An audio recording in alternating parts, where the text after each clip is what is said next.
राम जो सुख भाष्य मात मन देखे राम बर बे सो न सकहि कहे कलप सत सहस शारदा शेष। लखन श्री रामचंद्र की जय।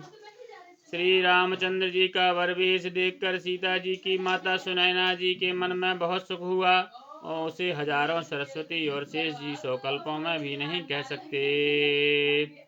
नयन नीर हट मांगल जानी पर छन करहि मुदित मन रानी। वेद बेहत अरु कुल आचारु कीन भली विधि सब व्यवहारु।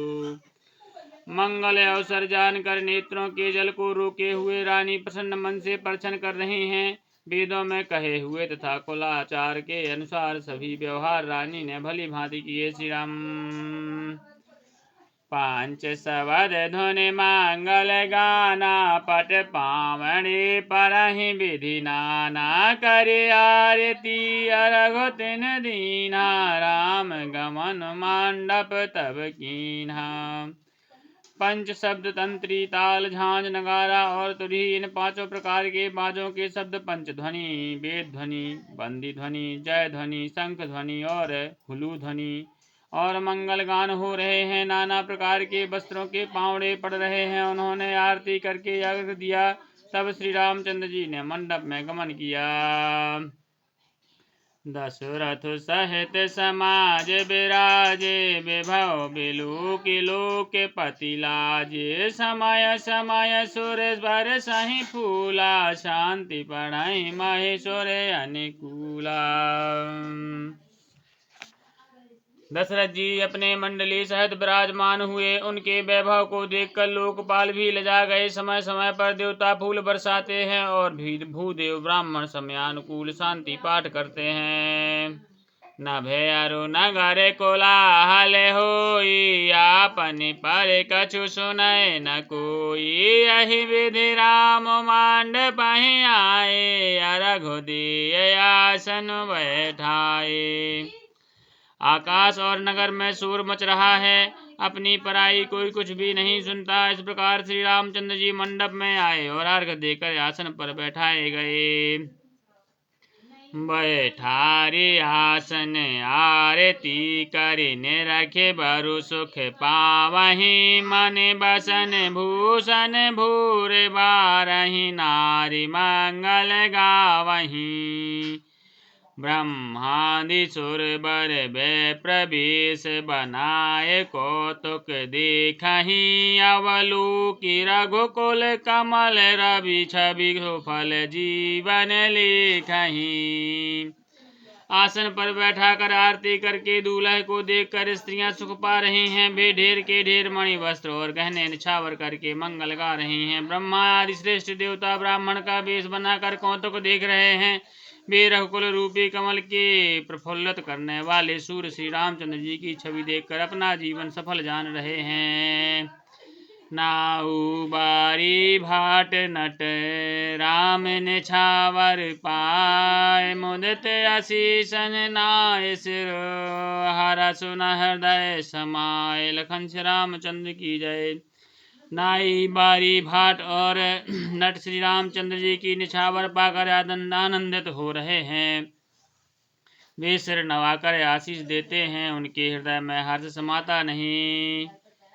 मिले जनक दशरथ अति प्रीति करि वैद के लौकिक सब रीति। मिलत महादो राज विराजे उपमा खोज खोज कबि लाजे।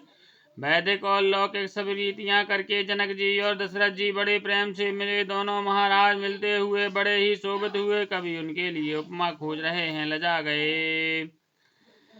लही न कतहु हारि मानी इन समय उपमा और आनी। सामधि देखि देव अनुरागे सुमन बरस जस गावन लागे।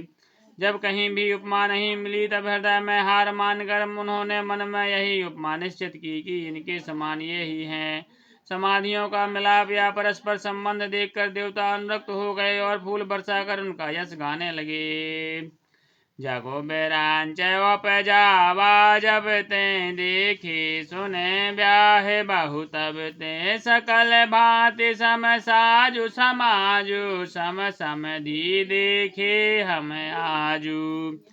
वे कहने लगे, जब से ब्रह्मा जी ने जगत को उत्पन्न किया है तब से हमने बहुत विवाह देखे सुने, परंतु सब प्रकार के समान साथ समाज और बराबरी के समधी तो आज ही देखे। देव गिरा सुन सौंदर्य साची प्रीत अलौकिक दुह दिश माची देत पावरे अरघु सुहाए सादर जनक मांड पहिलाए। देवताओं की सुंदर सत्यवाणी सुनकर दोनों ओर अलौकिक प्रीति छा गई। दोनों पावड़े और अर्घ देते हुए जनक जी दशरथ जी को आदर पूर्वक मंडप में ले आए।